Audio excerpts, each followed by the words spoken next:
think about how it feels for a husband who can't sleep because he's tormented by our baby's cries every single night. You can't even handle household chores or childcare properly.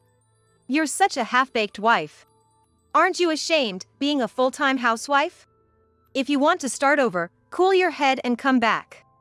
Despite it being deep into the night, my husband ruthlessly locked me and our 4-month-old daughter out of the house. Even when our daughter cries, he doesn't hold her, instead fleeing to another room. Every time he does that, he audibly clicks his tongue in annoyance. Even when I feed her or change her diaper, sometimes she just won't stop crying, and I get flustered. Instead of worrying about our daughter's well-being, I find myself worrying about my husband's mood. The fatigue after giving birth lasted longer than I thought, but my husband seemed completely indifferent. The man I once loved deeply had changed so much that I found myself feeling nothing towards him. My name is Catherine, a 28-year-old full-time housewife. After graduating from a vocational school, I used to work for a web company. But I quit when I got married. The man I married was Bob, who worked in sales at one of our clients. Since I was at the reception desk, we often met, and he initiated conversations. Being in sales, he was good with words, and since I was shy with little dating experience, I quickly fell for him. He often complimented how graceful I was, saying things like, "You're so beautiful, I just couldn't take my eyes off you."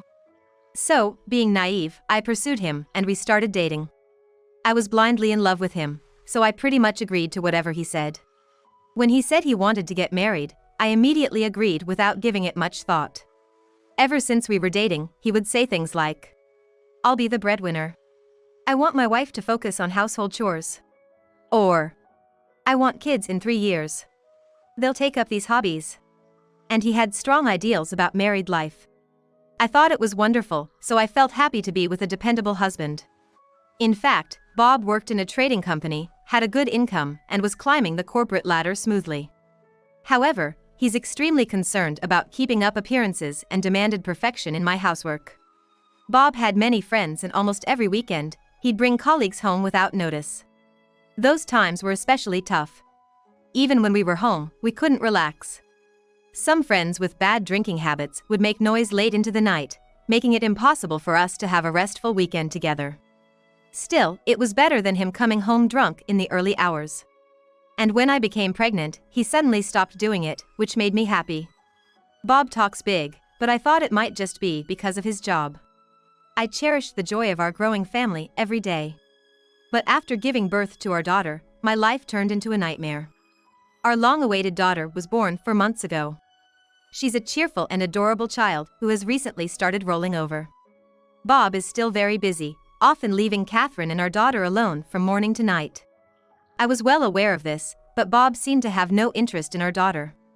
Unless I brought her up, we'd never talk about her. Even if she was sleeping in the crib right in front of him, he'd ignore her, and he'd even click his tongue if she started fussing at night. Some nights, I'd be so sleep-deprived that I wouldn't notice when she cried. On such nights, Bob would storm off to the next room, without even trying to hold our daughter. The next day, he'd inevitably lash out at me, saying, "Don't you have any parental awareness? The house is a mess, laundry is piling up, what are you doing all day? On top of that, you won't even let a tired man like me sleep. What kind of spite is this?" He'd then leave for work, stomping around, even if our daughter was still asleep. Who's the one lacking parental awareness here? I wanted to retort countless times, but I couldn't deny that both housework and child-rearing were falling behind. My in-laws, who visited us from time to time, were worried about this. "I'm sorry, I couldn't even clean up properly." I apologized as I served them tea. Both shook their heads. "Catherine, you're doing plenty for our son. We'll talk to Bob." And with such a cute child, it's understandable if housework falls behind sometimes. Bob just doesn't get a mother's heart. My mother-in-law especially stood up for me and called Bob several times. However, this backfired, and Bob's visits to his parents' house, which used to be monthly, dwindled. Amidst all this, I heard from my younger sister, Mandy, that she had quit her job and was returning to her hometown. "I haven't met your husband and child yet, so I'm coming to say hi." Mandy is my exact opposite, lively and vibrant. However, she's outspoken and would immediately voice her displeasure. I guessed that she probably had a disagreement with her boss or a colleague. as she has switched jobs for similar reasons before. I invited her over on Bob's day off. Knowing how headstrong both Bob and Mandy are, I was prepared to mediate if they clashed. Surprisingly, they got along like they had known each other forever. This caught me off guard, but I was relieved and watched them. However, Mandy didn't leave even as it grew dark. Bob casually told me to prepare dinner for Mandy too. I was taken aback. I had only prepared food for the two of us, and I wished Mandy had informed me earlier if she was going to stay. Not wanting to dampen their mood, I improvised and managed to prepare a meal for 3. Mandy scrutinized the dishes laid out. I had a bad feeling, and it turned out to be right. Is this nutritionally balanced? You've mixed Western and Eastern dishes, the colors are dull, and it seems like you've added more to make up for the small portion. Isn't it risky to eat like this when you're breastfeeding? I feel sorry for Bob and the child. She tried to look concerned, but a malicious smirk crept onto her face. The same mean expression from our childhood. This is why I've always wanted to avoid Mandy. See, Mandy thinks the same? I didn't say anything because she's my wife, but it's heartbreaking to think that the money I work hard for goes to meals like this. She acts superior just because she gave birth and doesn't even do the laundry or cleaning properly. The baby's crying is loud, and honestly, I'm worried about the future. Bob immediately jumped on the bandwagon, criticizing me alongside Mandy. Watching this, I felt something inside me crumbling. This is serious, isn't it? I've got some time before I find another job. How about I take over the housework for you? That's a great idea. This way, Catherine can easily take care of the baby she loves so much. Before I realized it, the two of them were staring at me together. Noticing that I was daydreaming, Mandy let out a deliberate sigh. You've always been like this, Catherine. You know you're not single anymore, right? I said I'm gonna help out with the chores from now on because I feel bad for Bob.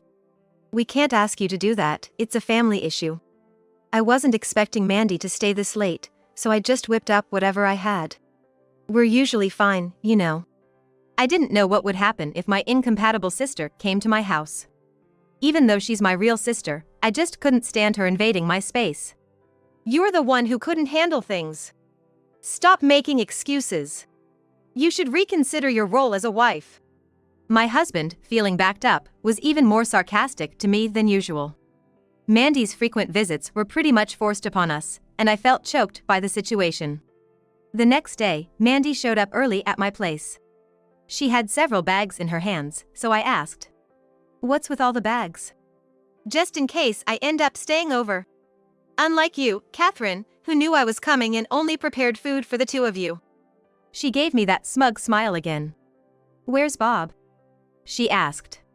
When I told her he was at work, she looked bored and flopped onto the couch. Ignoring the bags she dumped on the floor, she began fiddling with her smartphone. I asked, "Aren't you gonna do anything? What's with that tone? It's unbelievable that you ask for my help and then act this way. Just do the visible chores, it's not that time-consuming. Don't you get annoyed always being told off by your husband, Catherine?" Hearing her response, I realized I just couldn't see eye to eye with her. What they call invisible housework is never-ending, and as a housewife, you don't always have the luxury to talk back when your husband criticizes you. But after 3 days of Mandy's presence, I got used to it and was less irritated. In fact, with Bob always in a good mood around her, even our daughter's nightly cries didn't bother me as much. That said, it was uncomfortable seeing how close Bob and Mandy were, even as siblings-in-law. But I feared that if I spoke up, they would gang up on me, so I held back. Since we stopped visiting our in-laws, they rarely reached out, leaving me without anyone to confide in. One day, as I was in this emotional limbo, a major incident occurred. Mandy almost dropped my daughter when she lost her grip. My daughter was terrified and cried out loud. I instinctively grabbed her from Mandy's arms. "Why did you touch her without asking? I'd never forgive you if anything happened to her." Mandy, who had never seen me yell before, seemed taken aback for a moment. But she quickly retorted, "Your daughter wiggled, and I lost my balance. I didn't drop her, so why are you overreacting? She's not cute at all, just like you, Catherine. Maybe if she falls and gets hurt once, she'll understand." She spat out these unbelievable words about a 4-month-old baby and headed to Bob's room. Soon, I heard Bob's footsteps approaching. "What's your deal?" Both of you, get out. As expected, my husband yelled at me. Even as I held our crying daughter, he didn't care and kept shouting. You should be ashamed. After all Mandy's done for us, you're acting like this? Always pointing fingers at others for minor mistakes while not being able to handle your own duties? I didn't know you were such a despicable woman. I don't want to see your face for a while. If you really want to stay here, cool off and come back later. Without waiting for my reply, he pushed me and our daughter out the front door. I grabbed my purse, held my daughter, and got into the car. My daughter soon fell asleep in her car seat, perhaps lulled by the ride. I thought about booking a hotel for the night, but I had all her diapers and clothes at home. All the stores were closed, so I had to return home. After about an hour's drive over the mountain to the next town, I came back to our home. When I tried to unlock the door, I noticed a chain on it. Hearing the noise, Bob shouted from inside. You're back already? I'd like a quiet night for once without the baby's cries. I'm fed up with her crying non-stop as if you're trying to annoy me. Both of you, stay out till morning. I was in disbelief. How could he be so heartless, even to our daughter? If I'm going to be treated with such arrogance by a man like this, I'd rather struggle and live with just my daughter. Without responding to Bob's words, I got back in the car. As I left our driveway, I regretted not at least grabbing my daughter's things, but I didn't want to face the discomfort of running into Mandy at home. After checking on my daughter's sleeping face, I headed to a particular place. Driving through the nearly deserted streets of the night, I arrived about 30 minutes later at a place I used to visit frequently. Relieved to see the lights on, I knocked on the door. Catherine, who came out quietly, widened her eyes and exclaimed, "What are you doing here at this hour?" Soon after, Bob, looking surprised, also came out, but they both immediately invited us in. Perhaps sensing the urgency from my unexpected visit, they kindly provided baby formula and diapers for my daughter, even at this late hour. They had kept these items on hand to accommodate our family visits at any time, out of their sheer kindness. I felt guilty realizing they had kept them even after I stopped visiting. Seeing my almost tearful face, Catherine offered me a warm cup of tea. Bob, too, lovingly held my daughter, whom he hadn't seen in a while. I hesitated to share with these kind-hearted in-laws what Bob had done to me, but for the sake of protecting my daughter, I finally came clean. I told them everything since my daughter's birth, Bob's lack of interest in her, his running to another room in anger because her crying at night disturbed his sleep, and his and Mandy's ridiculing of me for not handling the housework or child-rearing. Their expressions grew grimmer. When I mentioned being thrown out of the house with my daughter that day, Bob exclaimed angrily to Catherine, "Call him. I can't believe he'd be such a fool as to kick out his wife and child at this hour." Catherine grabbed her smartphone and dialed Bob's number. But no matter how many times she redialed, there was no answer. Given Bob's sales job, he had once mentioned setting his phone volume loud, so he wouldn't miss any calls. Since he always answered my calls, even during our fights, it seemed unlikely he'd ignore a call from Catherine. Could he have turned his phone off? I tried to think of another way to contact him. That's when I remembered the baby monitor camera I'd synced with my smartphone. I'd often use it during cleaning or laundry, and since it was placed in the living room along with the crib, I could remotely check the living room's situation. I truly wanted to know what Bob was doing.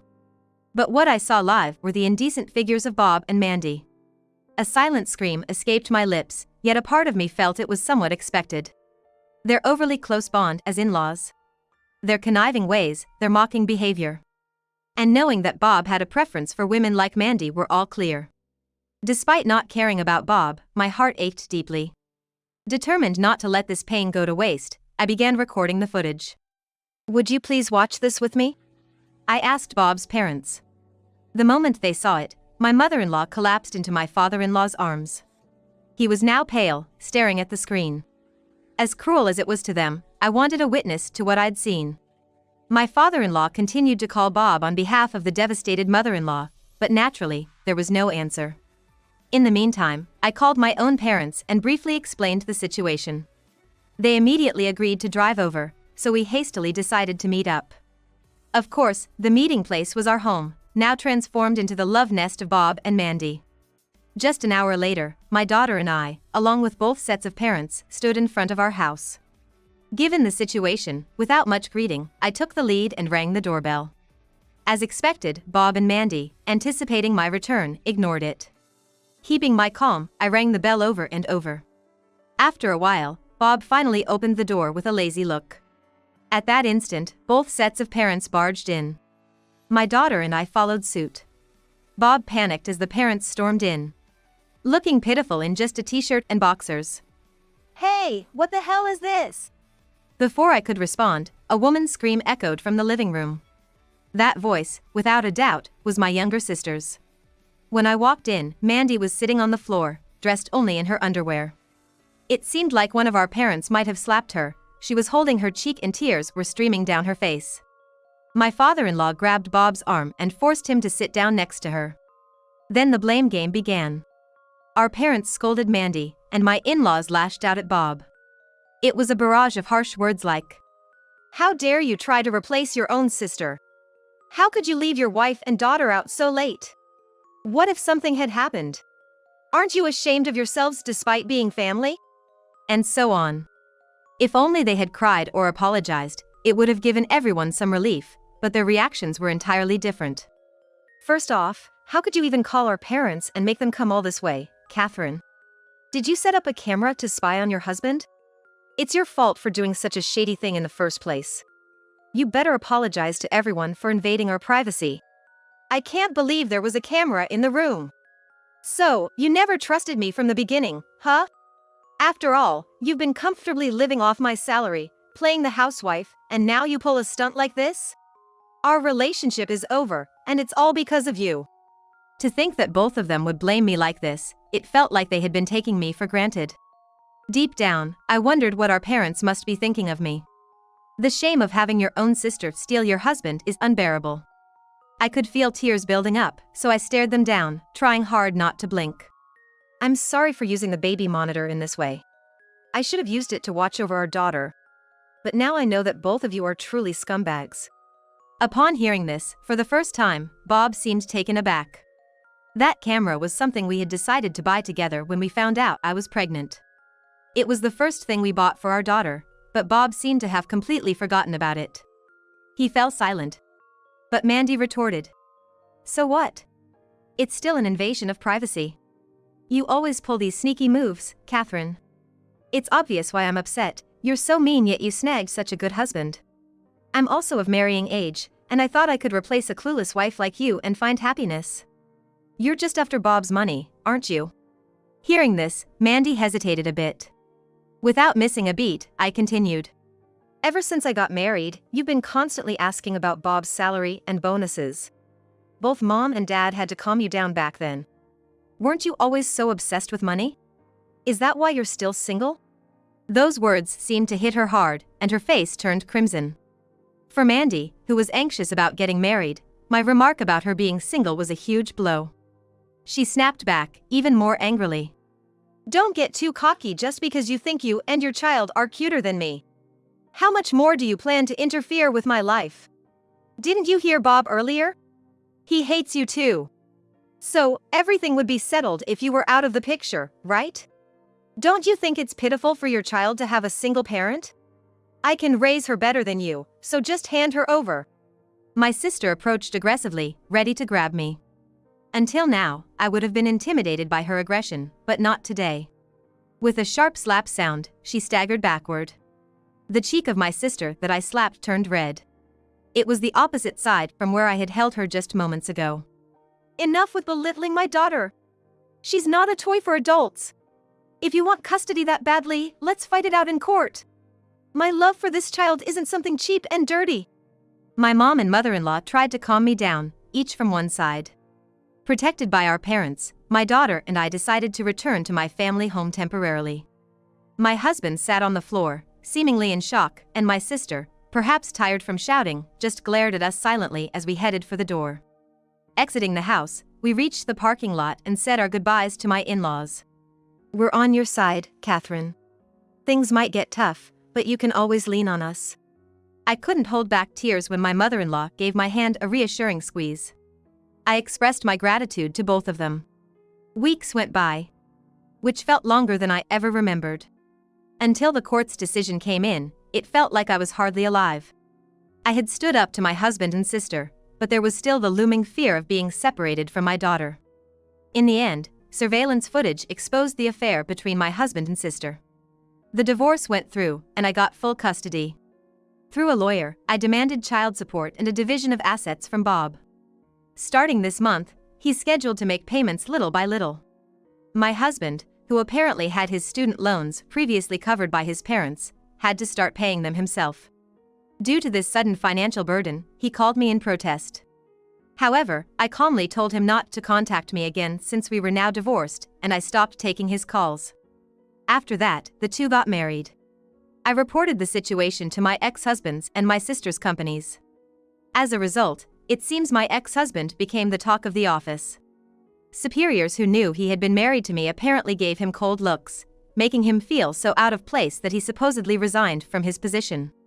Due to my ex-husband's loss of income, the relationship between him and my sister worsened. My sister, now burdened with debt, seemingly called me as a last resort, seeking mediation with our parents and financial assistance. I patiently and cheerfully listened to her tale of woe, but I firmly declined.